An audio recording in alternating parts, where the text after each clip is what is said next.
임플란트를 하셨으면 임플란트를 이제 시작하셨다고 보셔야 돼요. 20대에도 임플란트를 하시는 경우가 10대 친구들도 몇 명 있었어요. 구멍이 뻥 뚫려 있는 것들이 있더라고요. 그쵸. 임플란트도 찢어지거나 깨질 수 있어요. 안녕하세요, 김 원장입니다. 안녕하세요, 주의사입니다. 앞에 궁금하셨던 것들에 이어서 또 하나의 사연이 있어서 한번 읽어보고 같이 진행을 해보도록 할게요. 이번엔 원장님이 한번 제가 읽을까요? 읽어주시겠어요? 오케이, 알겠습니다. 안녕하세요. 10여 년 전에 신경치료를 하고 크라운을 씌웠던 어금니 뿌리 쪽에 구멍이 생기는 치근 천공 때문에 병원에 내원했는데요. 여러 군데 가서 진단받았는데 전부 임플란트를 해야 한다고 말하더라고요. 아직 20대 중반인데 임플란트를 하는 게 무서워요. 꼭 임플란트 해야 할까요? 이런 질문이시네요. 저희 병원에서도 20대 환자분들 중에 이제 임플란트를 하신 분들이 가끔 계신데 최대한 치아를 살려드리려고 하긴 해요. 나이가 젊을수록. 근데 임플란트 아니면 치료가 안 되는 치아들도 있기 때문에 20대에도 임플란트를 하시는 경우가 가끔은 있어요. 10대 친구들도 몇 명 있었어요. 치아가 너무 많이 썩어버린다거나 신경치료를 했는데 문제가 생겨서 구멍이 나버린다거나 살려볼 수 있는 치료법이 몇 개 있긴 하지만 다 시도해 봤을 때도 계속해서 염증이 생긴다 이러면 임플란트로 넘어가는 경우가 있죠. 나이가 어리다고 해서 임플란트는 못한다, 그런 사람들 없다, 이런 건 아니고 다양한 케이스가 있으니까 병원에 오셔서 한번 보시는 것도 좋을 것 같아요. 그러면 이제 임플란트라고 하면 사실 여러 브랜드도 있고 그 안에 또 여러 가지 타입들이 있을 것 같거든요. 맞아요. 그래서 대표적으로 어떤 타입이 있는지 좀 알 수 있을까요? 크게는 임플란트 심었을 때 임플란트 끝이 치조골 그 상방에 딱 맞춰지는 본 레벨 임플란트가 있고요. 두 번째는 티슈 레벨 임플란트라고 하는데 임플란트 자체가 뼈에 심기는 부분이랑 잇몸에 연결되는 부분이랑 한 번에 같이 나오는 임플란트도 있어요. 이 두 개가 각각의 장단점이 있거든요. 그렇기 때문에 치과 의사가 환자를 파악한 다음에 어떤 임플란트가 더 좋겠습니다 말씀을 드리고 구분해서 진행을 하고 있고요. 그리고 임플란트는 정말 많은 회사들이 있어요. 우리나라만 해도 엄청 많은데 해외 브랜드도 워낙 많거든요. 치과 가서 임플란트 상담을 받으실 때는 국산, 외산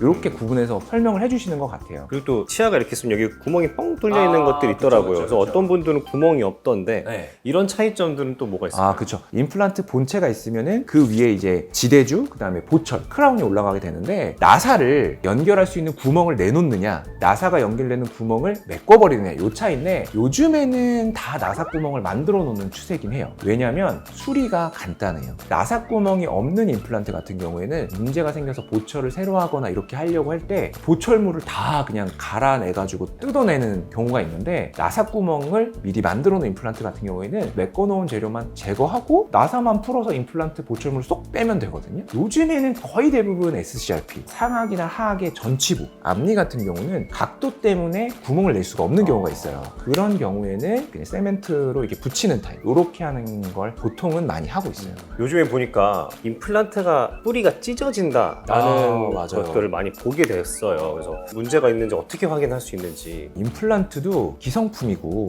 많은 힘을 가하거나 반복적인 힘을 가하게 되면 찢어지거나 깨질 수 있어요. 육안으로 확인하기에는 어렵고 치과에서 엑스레이를 찍어봐야 돼요. 찢어졌거나 깨졌거나 했을 때 문제가 뭐냐, 주변 뼈가 녹기 시작해요. 그렇게 되면 이제 나중에는 임플란트까지 흔들흔들 할 수 있거든요. 임플란트를 하셨다고 끝이 아니에요. 임플란트를 하셨으면 임플란트를 이제 시작하셨다고 보셔야 돼요. 관리 잘 하시고 정기검진 받으시고 이렇게 하시는 걸 추천드립니다. 임플란트는 충치의 위험은 없어요. 인공구조물이기 때문에 충치균이 작용할 수는 없어요. 잇몸병이 날 수는 있어요. 위생관리가 안 되다 보면 잇몸이랑 임플란트 사이 쪽으로 치태치석이 밀고 들어갈 수 있거든요. 그러면은 문제가 임플란트 주위염이 있습니다. 임플란트 밑으로 점점 뼈가 녹아내리면서 나중에 흔들거릴 수 있어요. 게다가 뼈가 녹아서 나사선이 노출되기 시작한다. 정말 빨리 뼈가 녹기 시작해요. 왜냐면 거친 구조다 보니까 치태치석이 더 잘 붙고 세균이 더 잘 모이는 구조예요. 한번 노출되면은 쭉 녹기 시작하기 때문에 제일 중요한 거는 위생관리 잘 하시고 치과에서 정기검진 받으시고 꼭 치실 쓰시고 요게 최선이에요.